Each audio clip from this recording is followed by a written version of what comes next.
Good morning বন্ধুরা। সকালবেলায় Flipkart থেকে ফোন এসেছে।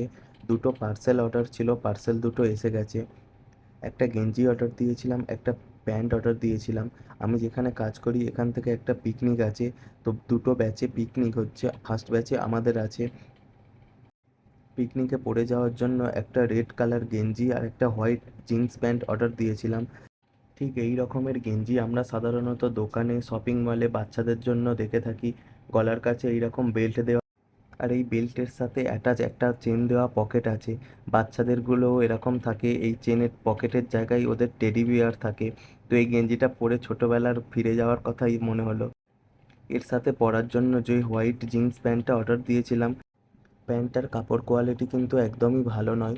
যদিও প্যান্টের প্রাইসটা অনেক কম, 350 টাকা প্রাইস ছিল ফ্লিপকার্টে, আর এই গেঞ্জিটার প্রাইস ছিল 499 টাকা। এই প্যান্টের কাপড় কোয়ালিটিও যেমন খারাপ, সেরকম পরে আমি দেখতে পাই প্যান্টে অনেক রকমের ডিফেক্ট ছিল। তো আমি পরে রিটার্ন করে দিয়েছিলাম প্যান্টটা। হ্যাঁ, এই রকম প্যান্ট আমি এই প্রথমবার অর্ডার দিয়েছিলাম, যেটা হাঁটুর কাছে কাটা থাকবে। এই দেখুন প্যান্টটা পরে আমি দেখলাম যে এখানে হচ্ছে ফাটা আছে, এবং পায়ের দিকে এক জায়গায় দেখলাম একটু কালো রঙের কিছু দাগ লাগা আছে। তো সেই জন্য প্যান্টটাকে আমি রিটার্ন করে দিয়েছিলাম পিকনিকে, যার জন্য আমি এই ড্রেসটা পরতে পারিনি, গেঞ্জিটাকে রেখে দিয়েছি। আমাদের পিকনিকের ব্লগ ভিডিও আসতে চলেছে, আপনারা অবশ্যই দেখতে থাকুন। ধন্যবাদ।